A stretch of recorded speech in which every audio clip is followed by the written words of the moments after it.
பெண்ணுக்கு திருமண வயசு 71. ஏண்டா பெண்ணுக்கு திருமண வயசு 21ன்னா ஆம்பளைக்கெல்லாம் என்னடா வயசு? அவன் நாட்டுல கல்யாண வயசு ஏமா அலையறானுங்க. கவர்மெண்ட்ல எழுத சொல்லியா? அத முதல்ல சொல்லி எழுத வைங்கடா. என் கல்யாண வயசு தெரியாம நான் எவ்வளவு அலையறேன் தெரியுமா? ஏ ஜோர்ல பாப்பாத்தி அம்மா வீட்டுக்கு போனேன்னு வச்சுக்கோ, உன் வயச கரெக்டா சொல்லிடுவா. உனக்கு சொன்னாலா?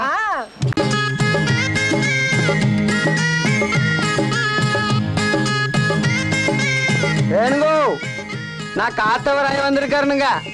ஜவால் வட்டியில இருந்து வந்திருக்காருனுங்க. அதுக்கு என்ன இப்போ?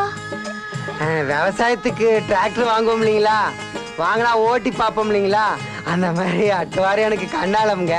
ஊர்ல அவங்கள பத்தி சொன்னாங்க, அதான் வந்திருக்கணுங்க. எவ்வளவு பணம் கொண்டு வந்திருக்கேன்? நிறைய வச்சிருக்காருனுங்க.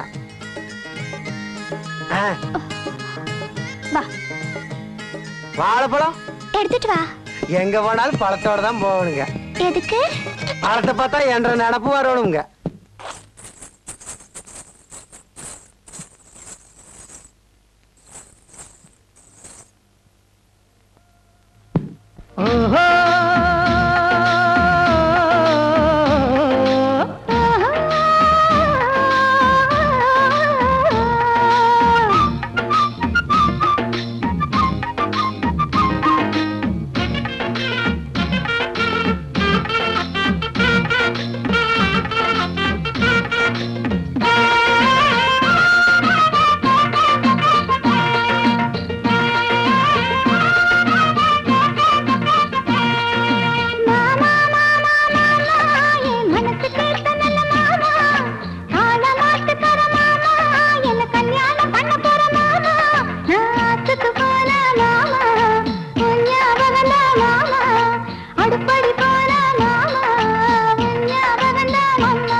அடிவான தோப்புக்குள்ள தருகு சலசலக்க வலிக்கு விளையாடலா.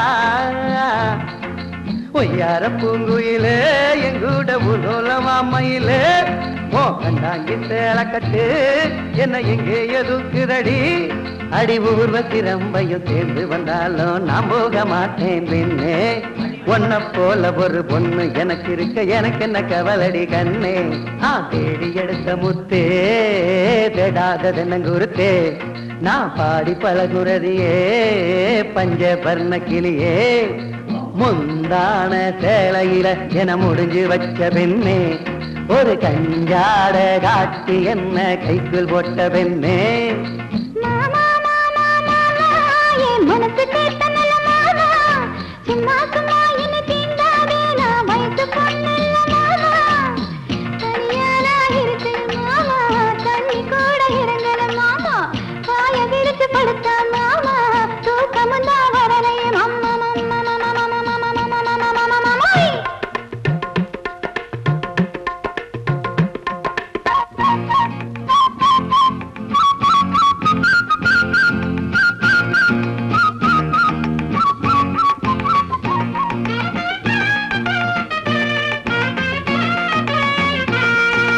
அங்க விட்டு இங்க விட்டு கைய தொட்டு கால தொட்டு மனசும் கெட்டு போச்சிடே ரதியே.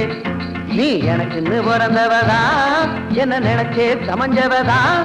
நல்ல நேரம் கூடி வரட்டும் தங்க தாலியோட்ட வாரேன். அடிபூலி எந்த ஒப்புக்குள்ள உழைக்கிற நேரத்தில் அழுத்து போய் நான் கிடப்பேன். நீ காஞ்சிபுரம் பட்டுடுத்தி கையில நெய்யஞ்சோறும் கொண்டு வர நான் கண்டு ரசிப்பேன்.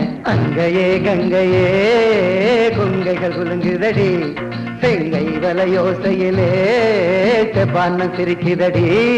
ஓ கழுத்துக்கு ரத்தபட சங்கிலி போட்டு நான் அழகு வாப்பேன் பெண்ணே. ஓ இடுப்புக்கு தங்கத்துல ஒட்டி யானை செஞ்சு சீண்டி விடுவேன் கண்ணே. மனசு கேட்ட நல்ல மாமா, ஆட்டம் பாட்டம் போது மாமா, நான் வீட்டுக்கு போகணும் மாமா. பொழுது சாஞ்சிருச்சு மாமா, இனி அத்தா தேடுவா மாமா. பொழுது புலரட்டு மாமா, கட்டு சோப்போட நான் வாரேன் மாமா.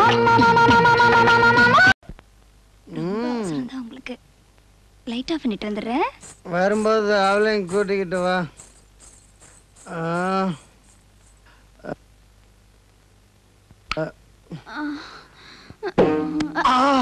என்ன இடி இது?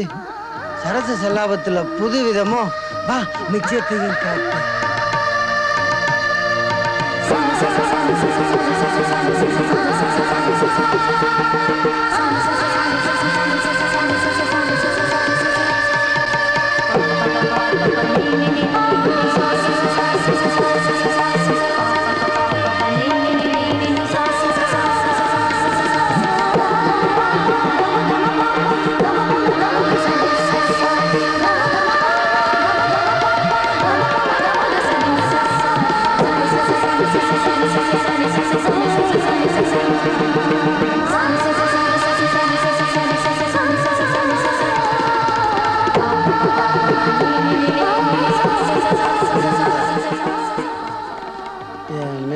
நீ வச்சுக்கோ. 2 பேர்ல ஒருத்தி தான் வந்திருக்கா. ஷபாஷ், ஒருவனுக்கு ஒருத்தி தான். வரேன். குட் மார்னிங், ச்சே குட் நைட், குட் ஐட்டம். வரேன். அஸ்தான்.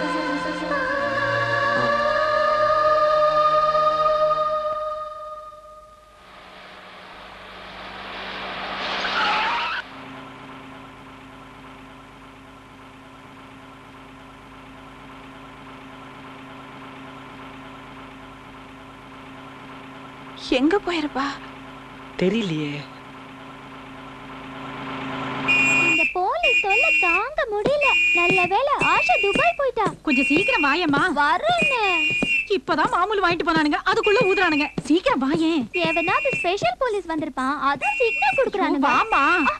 நீ ஐஜிக்கு ஆள் மாத்தின விடுவானா?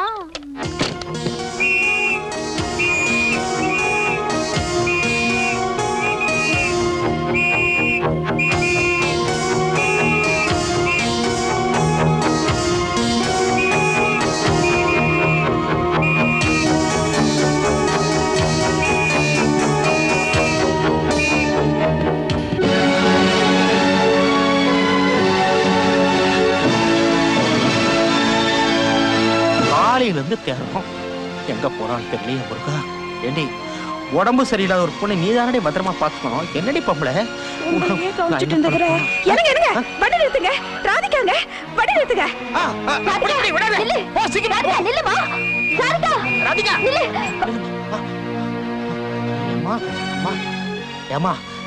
என்னம்மா இது கோலம்? எங்க போயிட்டு இருக்க? ஒரு பொம்பளை என்ன பெரிய வீட்டுல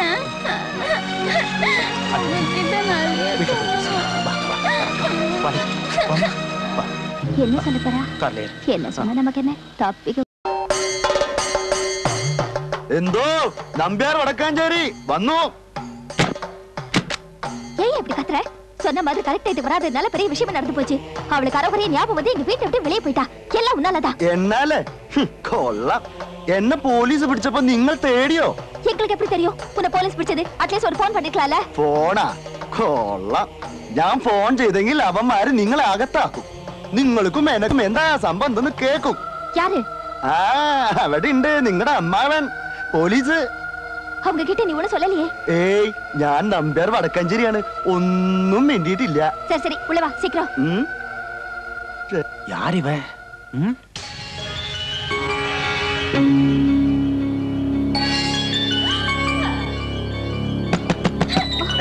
என்ன விட்டு சொல்லுங்க. என்ன விட்டு சொல்லுங்க. அங்க என்ன பாக்குற? சீக்கிரம் போடியா. யாரா அந்த படத்துல விட்டு சொல்லுங்க என்ன. ராதிகா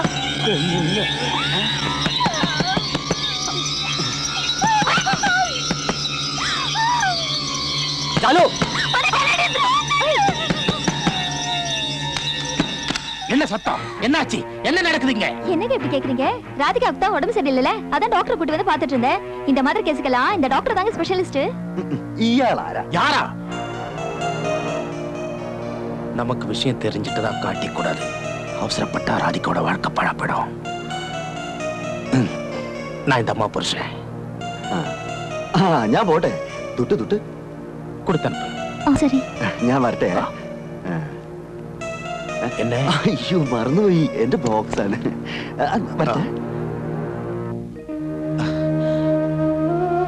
ராதிகா மணி, ராதிகா, ராதிகா,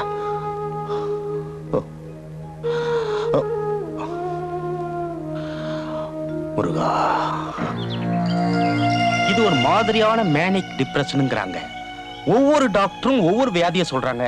ட்ரீட்மெண்ட்ங்கிற பேர்ல அந்த பொண்ணு படுற அவஸ்தையை பார்க்க முடியல. எனக்கு தெரிஞ்ச ஒரு பெரிய மனோதத்துவ டாக்டர் இருக்காரு, அவர்கிட்ட ராதிகா கூட்டிட்டு போயிருந்தேன். ஒருவேளை கல்யாண விஷயம் தான் அந்த பொண்ணோட மனநிலையை பாதிச்சிருக்கோம். ஒரு கல்யாணத்தை பண்ணி வச்சா 20 நாள்ல குணமாவறதுக்கு பாசிபிலிட்டிஸ் இருக்குன்னு சொல்றாரு. ஆனா அதுலயும் ஒரு சிக்கல் இருக்காமே. மனநிலை சரியில்லாத ஒரு பொண்ணுக்கு கல்யாணம் பண்ணி வச்சா சட்டப்படி செல்லாதாமே. உள்ளேயே தள்ளிடுவான். நீ ஒருத்த. ஆமா, இதுவரைக்கும் எந்த டாக்டரும் அந்த பொண்ணுக்கு பைத்தியம்னு சொல்லலையே. இல்ல இல்ல, போதுமே. கோர்ட்ல இருந்து ஒரு NOC வாங்கிட்டோம்னா கல்யாணத்தை பண்ணி வச்சுடலாம். அது ஒரு ட்ரீட்மெண்டா தான் எடுத்துக்குவாங்க. நீ என்ன பண்ற, ஒரு நல்ல நாள் பார்த்து ஒரு நல்ல மாப்பிள்ளைய தேடு. அப்ப அந்த NOC மறப்பனா? Thank you thank you. நாங்க இப்ப நல்ல மாப்பிள்ளை தேட ஆரம்பிச்சிடறோம்.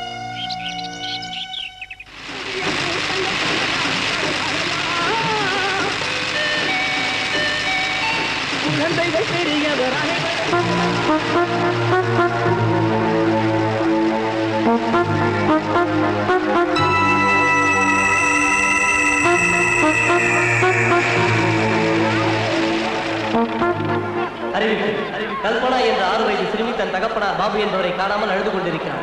எம்ஜிஆர் நகரை சேர்ந்த பாபு என்பவர் எங்கிருந்தாலும் தகவல் ஒளிபரப்பு நிலையத்திற்கு வர முடியும். என்னங்க, இது கொஞ்சம் பத்திரமா வச்சுக்கோங்க, நான் இந்த வந்துடுறேன். எங்க போறங்கற தனியா கூட்டத்துல எவனா தள்ளிட்டு போற. 6 வயது சிறுமி தன் தகப்பனார் பாபு காணாமல் அழுது கொண்டிருக்கிறார். ராதிகாவை பத்திரமா பாத்துக்கங்க, நான் இது வரேன். பாபு என்பவர் எங்கிருந்தாலும் தகவல் ஒளிபரப்பு நிலையத்திற்கு வர முடியும். அழுவாதம்மா, டாடி இப்போ வந்துருவாங்க. கல்பனா, குழந்தைய விட்டுட்டு அப்படி எங்க சார் போனீங்க நீங்க? இவர் மட்டும் இல்லைன்னா நேரம் குழந்தைக்கு என்ன இருக்குன்னு தெரியுமா? Thank you sir, thank you. கல்யாணம் ஆகி 10 வருஷம் கழிச்சு பிறந்த குழந்தை சார். இந்த குழந்தை மட்டும் கிடைக்காம போச்சுன்னா என் பொண்டாட்டி தற்கொலையே பண்ணிக்குவா. நீங்க செஞ்ச இந்த உதவிக்கு என் உயிரே வேணாம். அதெல்லாம் வேணாம், ஒரு 1000 ரூபாய் கொடுங்க.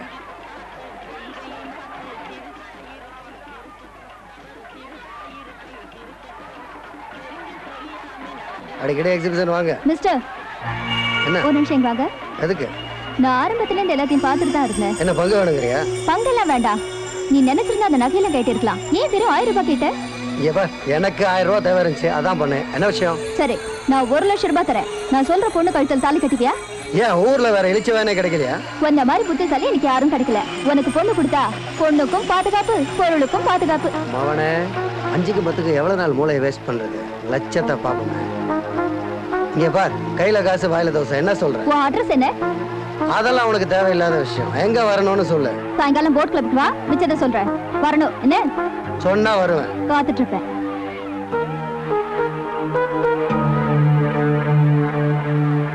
ஓகே. ராதிகா, அந்த போன் எடுமா. I'm sorry. ஹலோ, யாரு? வக்கீலுங்க. என்னன்னு கேளு. ஆமா, ராதிகாவுக்கு மாப்பிள்ளை பாக்குறதா சொன்னா? மாப்பிள்ளையா? பார்த்தாச்சு. ஆமா, பையன் எந்த ஊரு? ஊரா? திருவனந்தபுரம். ஓஹோ, பேரு? பேரு குலோதுங்கன். மாப்பிள்ளைய நாளைக்கு உங்களுக்கு அறிமுகம் செஞ்சு வைக்கிறேன்னு சொன்னாரு. அவர் காலையில வெளியே போயிட்டாருங்க. போன வச்சால குடுப்பி. ஹலோ ஹலோ, ஏண்டி நான் வீட்ல தான இருக்கேன். ஏன் இல்லன்னு போய் சொன்னேன்? யார் அந்த குலோத்துங்க? எனக்கு தெரியாது. தெரியாம எப்படி பேர் சொன்னேன்? கேட்டாரு, சொன்னேன். நாளைக்கு வர மாப்பிள்ளைக்கு அந்த பேரையே வச்சுக்கலாம். வெச்சுக்கலாம். என்ன என்னடி நினைச்சிட்டு இருக்க? வக்கீல் பாக்குற மாப்பிள்ளை நல்லவனா இருந்தா அதனால ராதிகாவோட வாழ்க்கை மட்டும் தான் நல்லா இருக்கும். நமக்கு என்ன லாபம்? நமக்கு யார் 10 லட்சம் ரூபாய் தரேன்னு சொல்றானோ அவன் தான் இந்த வீட்டுக்கு மாப்பிள்ளைய வர முடியும். அதுக்கு நான் ஒரு ஆளை பார்த்துட்டேன். இங்க பாருங்க, நீங்க நல்லா இருக்கணுங்க. நீங்க ஒரு வெள்ளை சோளம், வெளுத்ததெல்லாம் பாலும் நினைக்கிற ஆளு. நீங்க நல்லா இருக்கணும் தானே நான் இதெல்லாம் செய்யறேன்.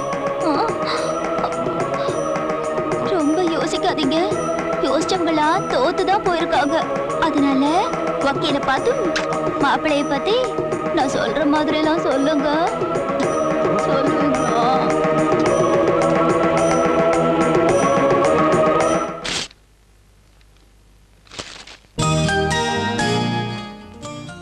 வணக்கம் ஐயா.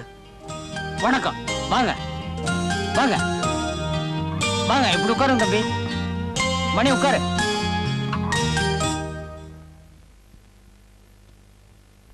தம்பி, பொண்ணை பத்தின எல்லா விவரமும் உங்களுக்கு தெரியும்னு நினைக்கிறேன்.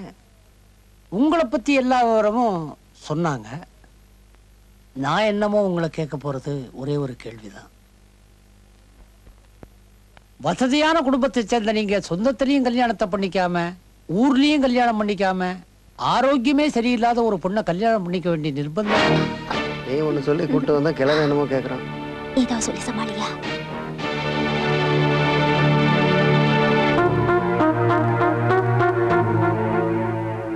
ஐயா, எங்க நீங்க இந்த கேள்வியை கேட்காம இவங்க பேச்சுல அவசரப்பட்டு இந்த கல்யாணத்தை நடத்தி வச்சிருவீங்களோன்னு எனக்கு ரொம்ப பயமா இருந்துச்சு. நல்ல வேளை இந்த கேள்வியை கேட்டீங்க. கட்டாயம் நான் அதுக்கு பதில் சொல்லித்தான் ஆகணும். கொஞ்சம் இப்படி வாரீங்களா? நானா? ஆமா.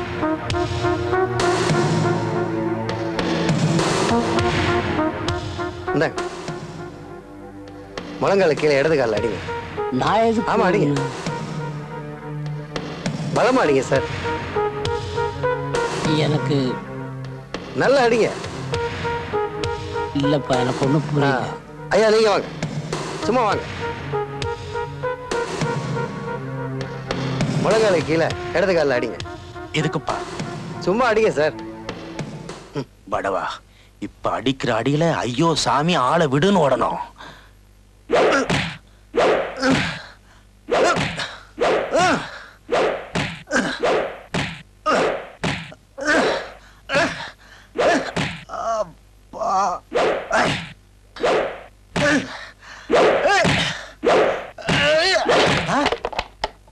கம்பெனி ஏன் உங்க ஊர்லயே உங்க சொந்தத்திலேயே பொண்ணு எடுக்கலன்னு கேட்டீங்களே, அதுக்கு இதான் காரணம். முழங்கால கீழே எனக்கு கால் இல்லை, அதனாலதான் முடிவு பண்ணினேன். என்ன மாதிரியே உடல் ஊனமுற்ற ஒரு பொண்ணா பார்த்து கல்யாணம் பண்ணிக்கணும்னு. என்கிட்ட இருக்க பணத்தை வச்சு அவளை குணப்படுத்தி நான் ஒரு நல்ல புருஷங்கிறத இந்த ஊருக்கு புரிய வைக்கிறதா என்னோட லட்சியம் சார். என்னால இவ்வளவுதான் சொல்ல முடியும். மணி ஐயா, காலை வேணா கலட்டி காட்டுட்டுங்களா ஐயா? பையன் நல்லவர்னு தெளிவா போச்சு. உங்களுக்கு சம்மதம் பண்ணா அடுத்த முகூர்த்தத்திலே கல்யாணத்தை முடிச்சிருவோம். இவருக்கு முழு திருப்திங்க.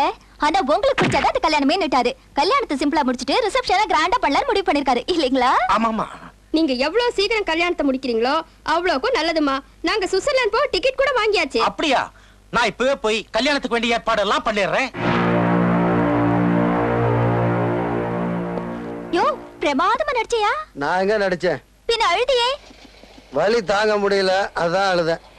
இதுக்கும் சேர்த்து காசு கொடுப்பீல? புது பணமா கொண்டு வந்துரு.